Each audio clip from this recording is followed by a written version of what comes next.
And when And then you people turn get it all down. pent up, or a partner says to the other partner, There are moments in television history that feel like the end of an era. Not because a show simply stops airing, but because the people behind it have poured so much of their lives into it that when the curtain finally falls, the silence that follows feels enormous. When Rachael Ray announced in March 2023 that her long-running daytime talk show would be coming to a close after 17 remarkable seasons, millions of viewers around the world felt something shift. But nobody felt that shift more deeply than the man who had been standing quietly beside her through every single chapter of that journey. Her husband, John Cusimano. His goodbye message, heartfelt and raw, moved people in ways they did not expect. To understand why his words carried such extraordinary weight, you first have to understand the full story of who these two people are, what they built together, and everything they survived along the way. Rachael Ray did not arrive at television fame through a conventional path. She did not attend culinary school or climb the ranks of a professional kitchen.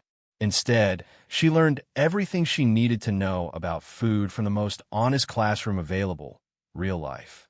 Growing up in Lake George, New York, in a family shaped by her mother's rich Italian heritage, food was never just sustenance. It was culture, conversation, and connection. Meals in the Ray household were occasions. Ingredients mattered. Technique was passed down through demonstration, not textbooks. From her earliest years, Rachael absorbed all of it with the kind of natural curiosity that no formal education can manufacture. As a young adult, she took jobs that placed her directly in the world of food and consumers. She worked the candy counter at Macy's, managed restaurants, and spent time in retail food environments where she watched how ordinary people made decisions about what to eat, what to buy, and how to feed their families on tight schedules. These were not glamorous positions, but they were invaluable. They taught her something that professional chefs sometimes forget, that most people do not cook for critics. They cook for families, for tired weeknights, for moments when the refrigerator is half empty and dinner still needs to happen. That insight became the engine of her entire career. When she landed a job at a gourmet market in Albany, New York, customers began approaching her with the same question over and over again. How do I make something good without spending hours in the kitchen? Rachael began giving demonstrations, showing people how to prepare complete, satisfying meals in 30 minutes or less using ingredients they could actually find and afford. The response was immediate. People were not just interested. They were grateful. They felt seen. And when local television caught wind of what she was doing, the next chapter of her life began without her fully realizing it. By the early 2000s, Food Network had given her a national platform, and the woman who had once explained weeknight cooking to shoppers in upstate New York was suddenly doing the same thing for millions of viewers across the country. The concept was simple, but the connection it created was profound. Rachael Ray made cooking feel possible for people who had been told, by culture and by professional gatekeepers, that it was too complicated for them. That message resonated deeply and broadly, and it set the foundation for everything that followed. It was during this period of rapid growth, in 2001, that Rachael attended a party hosted by mutual friends in New York City. She was not looking for anything that evening beyond good conversation and a break from her increasingly demanding schedule. What she found instead was John Cusimano, a man who had quietly become the most important presence in her life. Cusimano was not what anyone would have expected to find standing beside Rachael Ray. He had graduated from the Benjamin N. Cardozo School of Law and worked as a professional attorney, but law was not his only world. He was also a musician, the founder and lead vocalist of a New York-based rock band called The Cringe. He was a man of genuine contrasts, disciplined enough for the courtroom, passionate enough for the stage, and he had managed to keep both sides of himself intact without allowing either to overshadow the other. When they met that night, the conversation flowed naturally. He spoke about opera and cooking, and Rachael, caught off guard by the combination of interests, made a quick assumption that she immediately had to revise when he corrected her with good humor. That small, honest moment told her something important about him. He was not performing. He was just himself. They talked about food and music and culture for the rest of the evening, and by the time the night ended, something had already begun.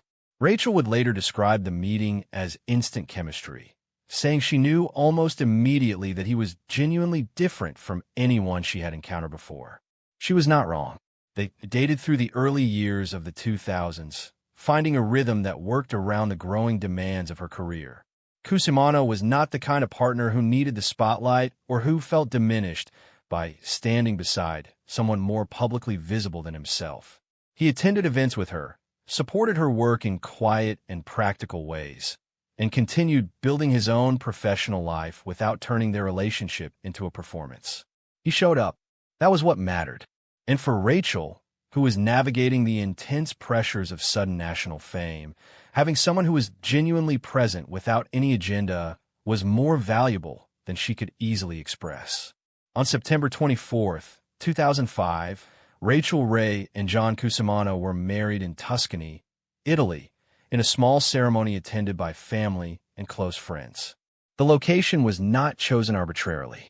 Italy was woven into Rachel's identity through her mother's heritage, her love of the food, the culture, and the unhurried rhythms of life that the country represented. A decade later, in 2015, they returned to the same place to renew their vows and mark 10 years of marriage. The gesture said something real about both of them. They were not simply commemorating time past. They were reaffirming a choice, deliberately and in a place that meant something. Their marriage was never immune to external pressure. As Rachel's visibility grew, so did public interest in her private life, and not all of that interest was kind or accurate. Tabloid headlines surfaced regularly over the years, making accusations and implying narratives that had no grounding in evidence. John Cusimano, in particular, was a frequent target. Articles questioned his behavior, implied tensions in the marriage, and circulated rumors that painted him in an unflattering light despite consistent contradictions by both his conduct and his character.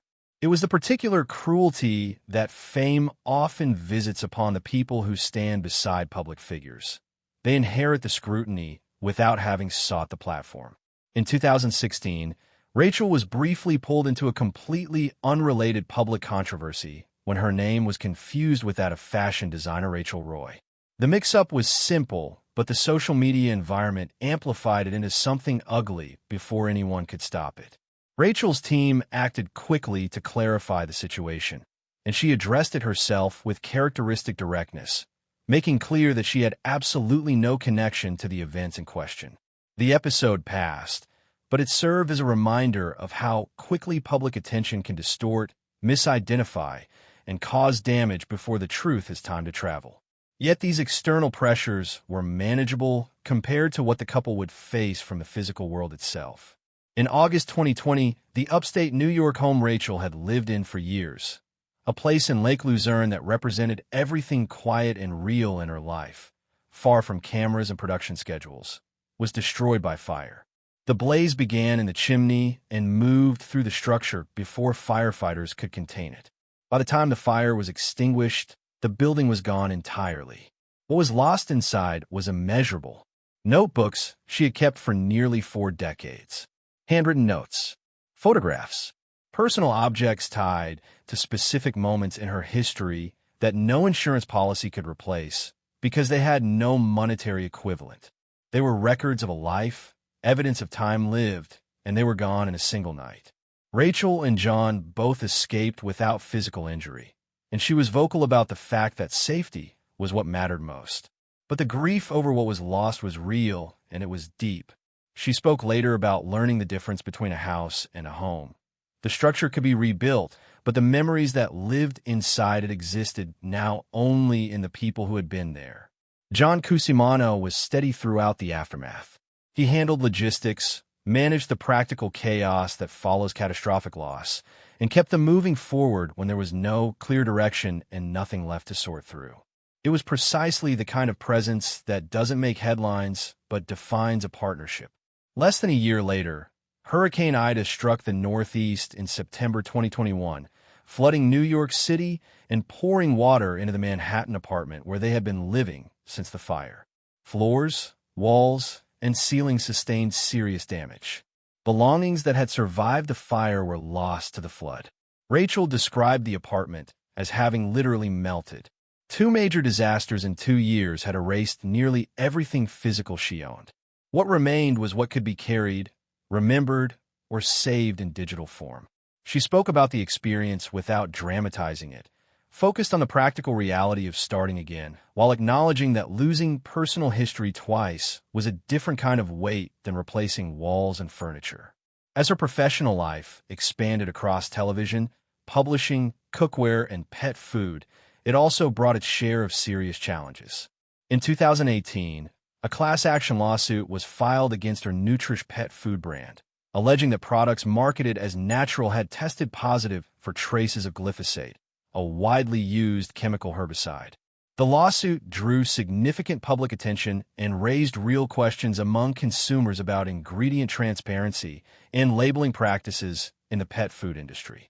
The controversy was complicated by the fact that Rachael's public identity was built precisely on trust and straightforwardness. Her name was the brand, and the brand was under scrutiny. She navigated the situation carefully, and by late 2023, she was not listed as a primary party in any active lawsuit connected to it, but the damage to perception lingered for some time. Throughout the years, criticism from culinary professionals also followed her. The late Anthony Bourdain was among the most prominent voices who questioned her credentials, describing her publicly as a businesswoman rather than a chef. His remarks circulated widely and became a repeated reference point in ongoing debates about her legitimacy.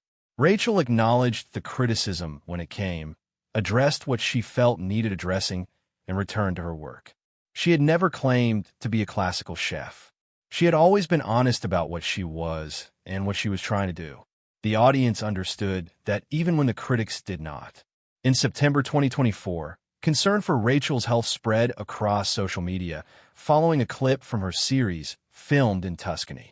Viewers who had not followed her closely in recent years were startled by changes in her appearance and the sound of her voice, which struck some people as strained and different for what they remembered. Speculation escalated quickly, with theories ranging from neurological conditions to cosmetic procedures to more serious health crises. The conversation grew louder partly because Rachael had reduced her public appearances and was no longer the daily television presence she had once been. In October 2025, she appeared on The Drew Barrymore Show and addressed the situation directly.